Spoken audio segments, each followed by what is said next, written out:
Good morning to all of you. Class 6th English reader. We have already started fair पे मुंशी प्रेमचंद के द्वारा लिखी गई कहानी हम पहले ही शुरू कर चुके हैं। इसमें कुछ इम्पोर्टेंट चीज़ें थी वो हम देख चुके थे कि जो जुम्मन शेख था he has given authority to her aunty, उसने अपने आंटी की अथॉरिटी ले रखी कि वो उसकी देखभाल करेगा, लेकिन जुम्मन शेख उसकी पत्नी और उसके बच्चे आंटी के साथ अच्छा व्यवहार नहीं करते थे और ना ही पूरा खाना देते थे। अब आंटी को दुख हुआ, शुरू में तो उसने बर्दाश्त करा, शी स्वेलोड, वो निकल गई बहुत सारी बातें, लेकिन अब बात सर से ऊपर निकल गई।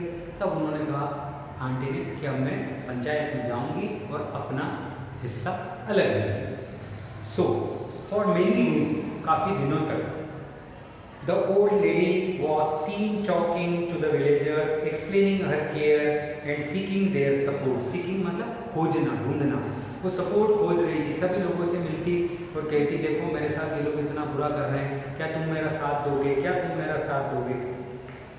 Others laughed at her and a few others advised her to make it up with her nephew and his wife. कुछ लोग उसका मजाक उड़ाते और कुछ लोग बहुत अच्छी एडवाइस मतलब सलाह देते कि भाई देखो आप बुढ़ापे में हो, अपने भतीजे और भतीजे की पत्नी से थोड़ा बना के रखो तो बुढ़ापा है कट जाएगा, नहीं तो अभी आप कहाँ जाओगे, इस तरीके की सलाह देते थे।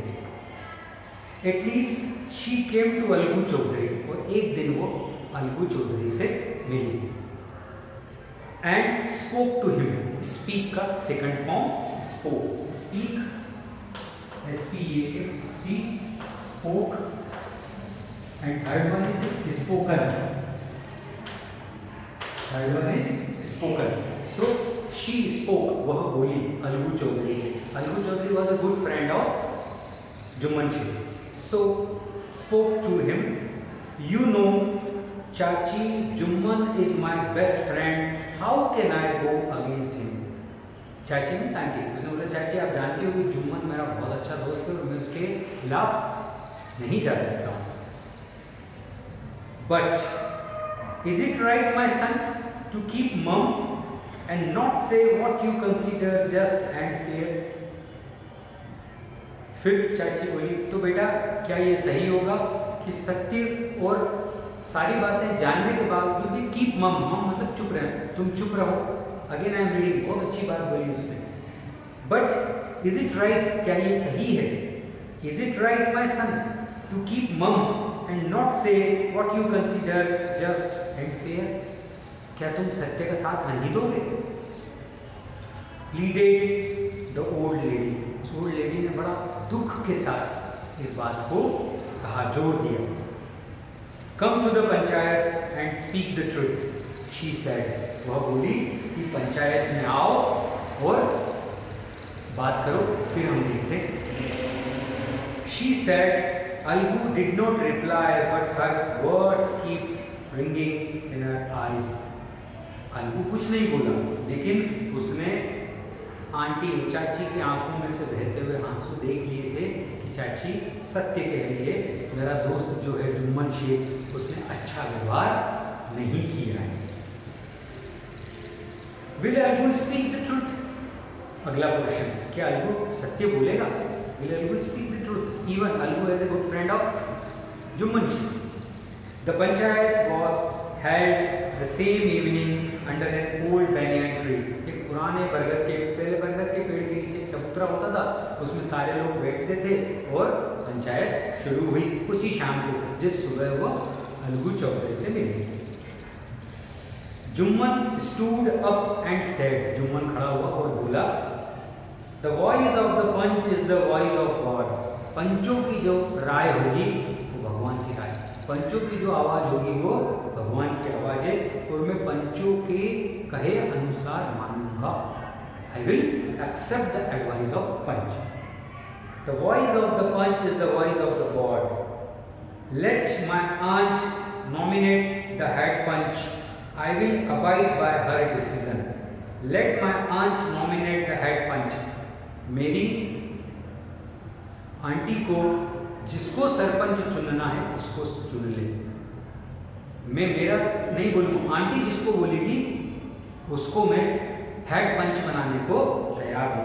And I will abide by her decision, abide और मैं उसके डिसीजन से जुड़ा, अबाइड मीन्स जुड़ा हुआ रहूँगा, मतलब मानूंगा। अबाइड मीन्स मानना, मैं उसके निर्णय का पालन करूँगा, अबाइड पालन करना। तो अबाइड बाय इज और हर, ABIDE, अबाइड बाय, बंधना या पालन करना। तो मैं उसके डिसीजन को मानूंगा, पालन करूंगा, फिर वो चाहे जो भी डिसीजन दे। ठीक है।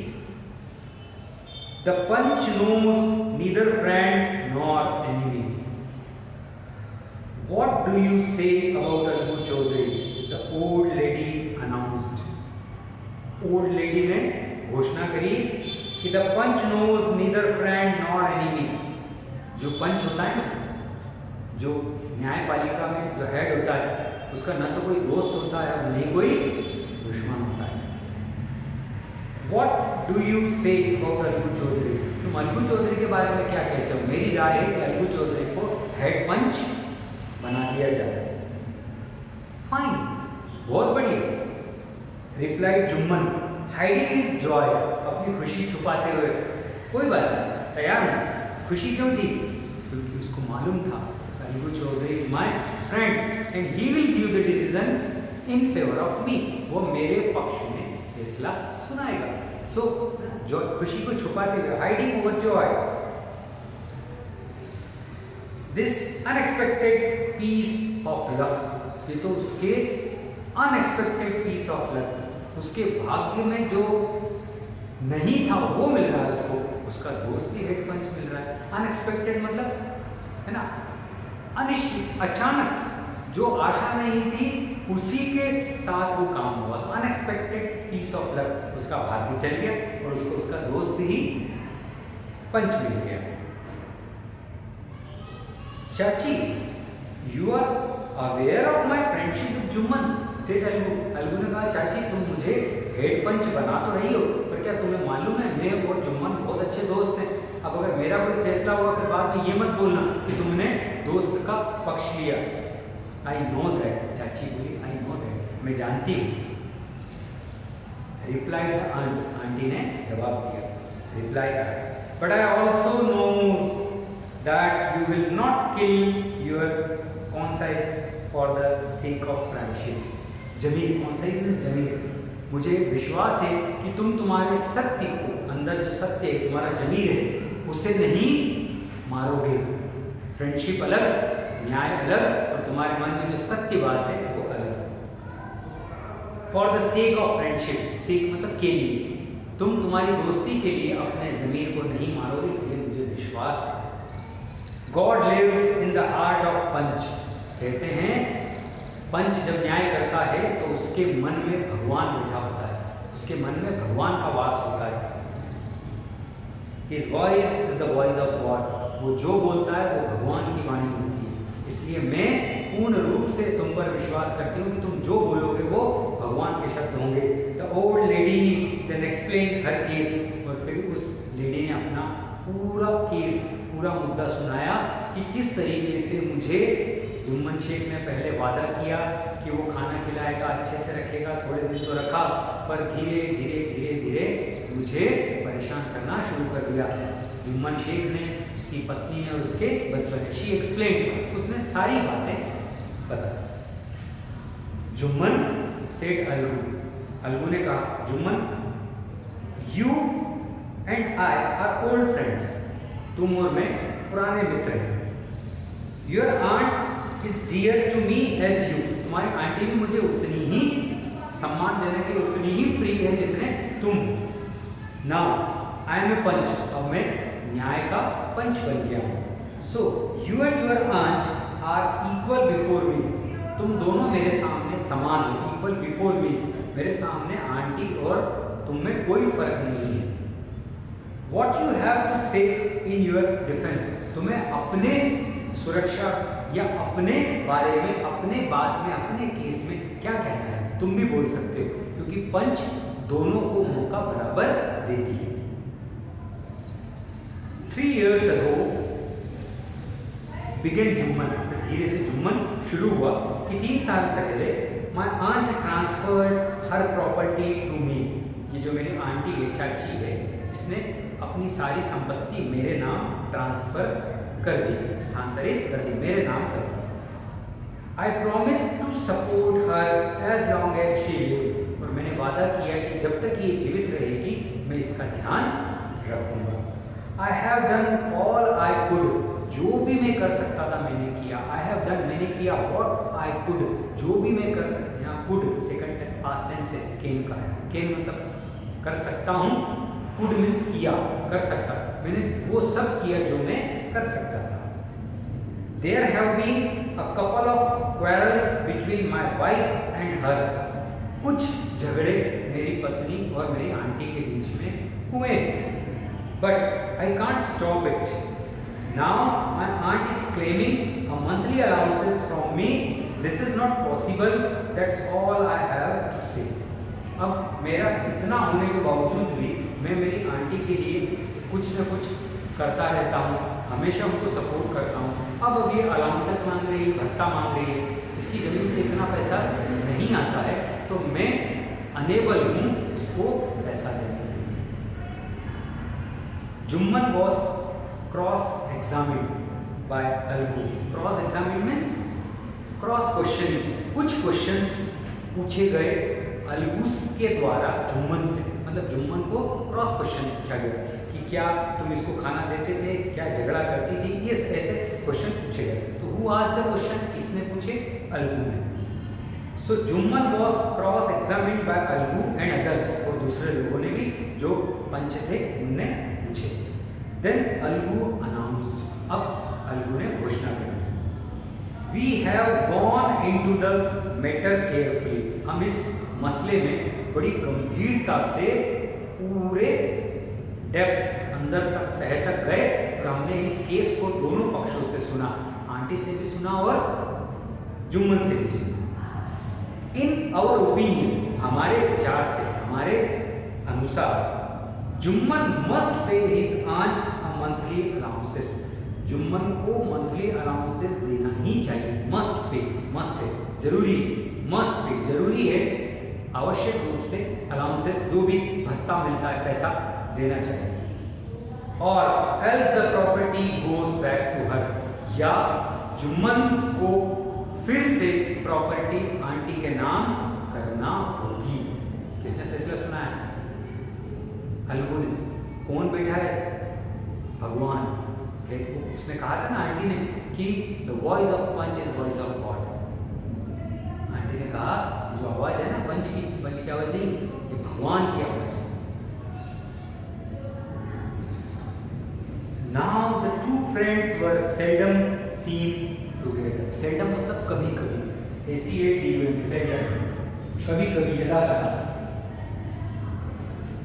कभी कभी। जो रोज मिलते थे अब वो कभी कभी मिलने लगे। मतलब करार आ गई।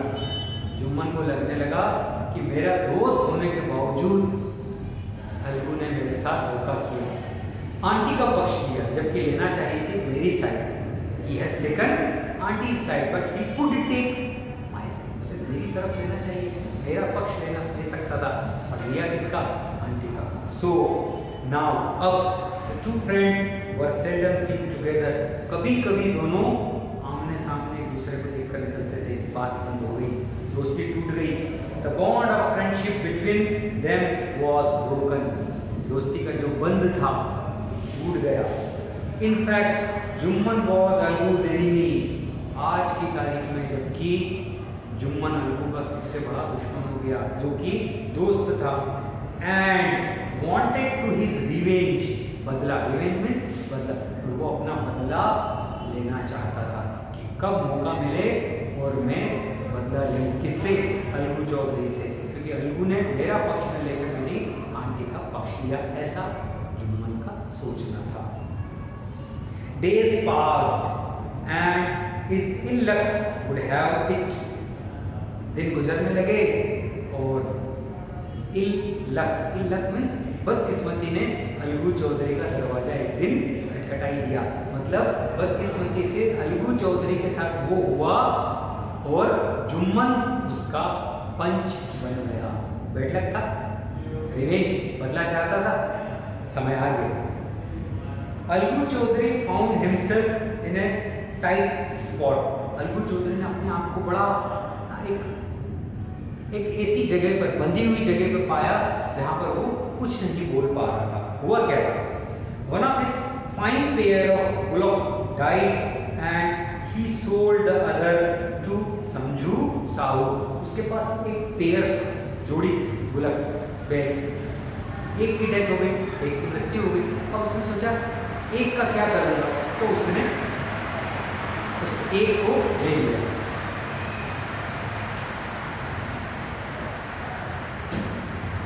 अब उसने एक जो था, एक बैल, वो समझू साहू को दे दिया। समझू साहू गांव का सामान बेचने वाला था, लेकिन वो बहुत चालाक और कंजूस था। He was a miser and player. A cart driver of the village. Cart driver means बैलगाड़ी का ड्राइवर था। The understanding was that Sahu would pay the piece of the bullock in a month time. बात understanding, इस बात पे उन दोनों के बीच में समझौता हुआ था कि भाई मैं 1 महीने बाद आपको पैसे दूंगा, है ना। 1 महीने बाद जो भी मेरी कमाई होगी उसमें से मैं आपको बैल के पैसे दे दूंगा। And it was understanding. Algu को भी लगा ठीक है, 1 महीने बाद ले लूंगा। If so happened that the bullock died within a month. लेकिन हुआ क्या? उस 1 महीने के अंदर ही वो जो बैल था मर गया।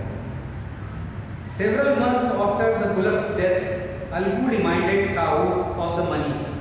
बैल के कुछ महीनों, मरने के कुछ महीनों बाद एक दिन समझू साहू अलगू चौधरी को मिला गांव में। उसने कहा भाई वो मेरे बैल के पैसे बचे हैं, तुमने दिए नहीं, आज इतने महीने हो गए। Did not pay the debt, आपने अभी तक पैसा नहीं दिया। Sahu got very annoyed, Sahu बहुत गुस्से में आ गया, very annoyed, गुस्सा हुआ।